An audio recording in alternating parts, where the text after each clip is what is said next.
What if we find out why going carnivore will stop your herpes outbreaks? My name is Vita Evenson. I'm a carnivore and I got herpes. So let me explain that a little bit. I've got like all kinds, like HSV1, HSV2, herpes zoster from the chickenpox, varicella zoster virus, right? And Epstein-Barr, and maybe even more that have not been detected within my body. But it's a fact that 95% of us out there have one form of herpes or another. So it's pretty common. And people get all flipped out about it. If you've ever had a cold sore, even if you've never had a cold sore, you can still carry the herpes virus. If you have had a cold sore, you actually do have HSV1. So what does that have to do with like going carnivore? Well, going carnivore, if you actually do go carnivore, in my experience and in other people's experience, it stops the herpes outbreaks. Why? And it looks like the reason why is being researched right now, not specifically for herpes, but the connection that these viruses have and the role that they play in creating and developing the scarier things out there in life, like Alzheimer's, dementia, Parkinson's, serious stuff, you guys. And I'm just an artist, right? I mean, I'm not a scientist. I do not know how all of this is working, but there is somebody out there who does. And there is somebody out there who is researching this connection of what happens when you're eating carbohydrates and why you might be getting herpes outbreaks and why that might play an important role in developing Alzheimer's. It's kind of scary. It really is. Kind of freaks me out because I was one of those people that had full body outbreaks, full body, my entire face, my neck, both sides of my torso. I wouldn't just get like one little outbreak, like a full body outbreak. Genitals, ugh, fingers, sometimes my toes. I even got them on my legs once. I mean, really? Um, I had them extensively, 8 months out of the year. So you can imagine, right? Most people get like something and it's awful. Imagine getting it for 8 months out of the year. That's more than half of your year in a herpes outbreak. Thank you. I mean, it really sucked. So I am particularly interested in this research that is developing and coming out. You guys can take a look. The woman's name is Annalise Barron, Barron. She is a professor at Stanford University and has her own research lab called the Barron Lab.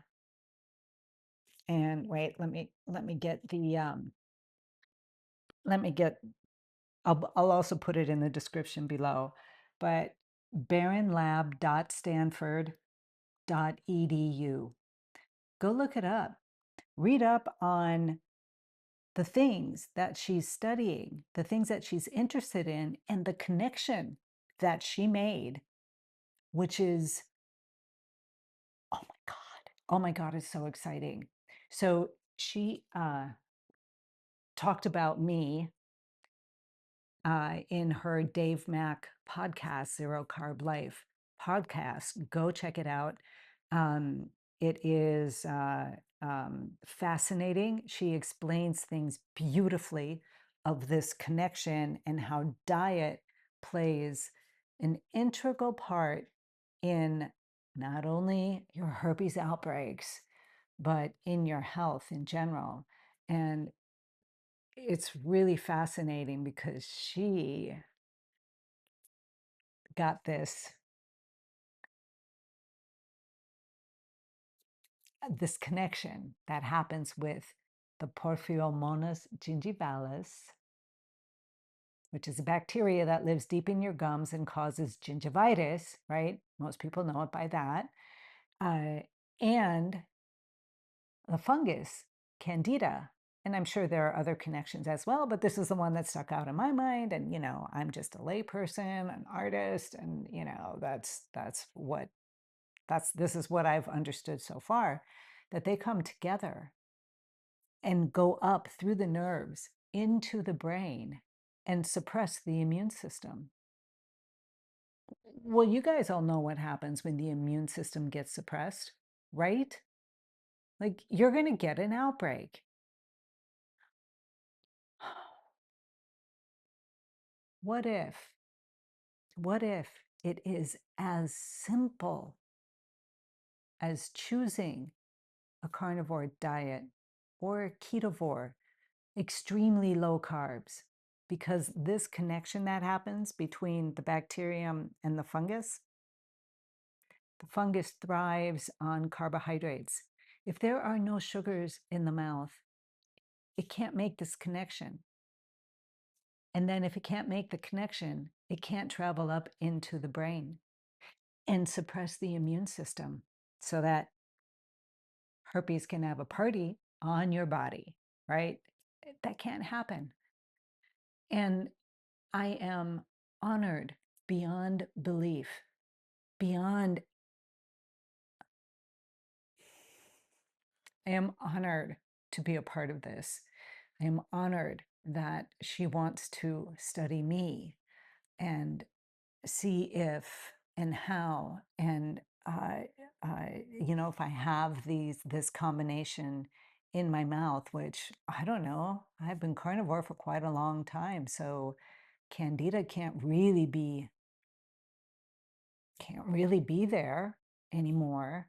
Maybe it is. What do I know? I don't know, but I will be doing some tests. She's sending me the first tests about this, and she will be going to Sweden to find or speak in, I can't remember the name of the hospital that she's going to be talking with to get a study going on about these connections and how it affects us as human beings. Because here's the gross kind of thing, that Porphyromonas gingivalis thing, the bacteria, it eats meat.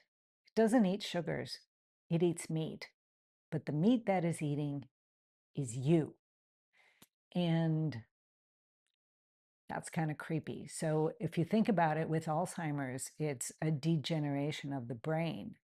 And what if, I don't know, Annalise, you can tell me, right? Is that part of the reason why dementia, Alzheimer's, Parkinson's could be happening because of what we're putting in our mouths? So you guys, not only will you stop getting herpes outbreaks if you go carnivore, it may take a month, it may take 3 months, it may take 6 months. It took me 6 months to stop the outbreaks, but they all stopped as long as I'm carnivore.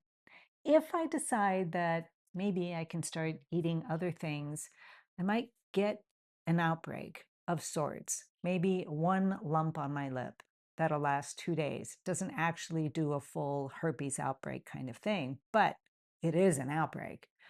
So it's not that the herpes virus is gone. It's there. It's just sitting up in it's just sitting up there dormant, waiting for the opportunity, which I'm not giving it. It's pretty exciting, you guys. So that's about all I can tell you because I'm an artist. I don't know anything about this stuff, and I'm learning and opening to understanding how this whole dynamic works. It makes sense on a certain level, but I want to know more. And the more I know, the more I'm going to be telling you. So it would be great if you guys subscribe to this channel, give me a thumbs up, and help me get the algorithm in my favor on this channel so that all of us together can reach more people who are suffering with herpes. You know the shame that can come from and the isolation that can come from this. And I am blasting that out of the water. There is no room for shame when 95% of humans have one form of herpes or another. There's no room for shame. Okay? Help me get this channel off the ground. Thank you so much for being here. I'm so excited. I'll let you know what's going on as soon as I know more. Oh, by the way, Monday morning, I will be doing another podcast on Zero Carb Life with Dave Mack. And really excited. I'll let you know when that gets out. I will put it up on this channel as well, and we'll talk more.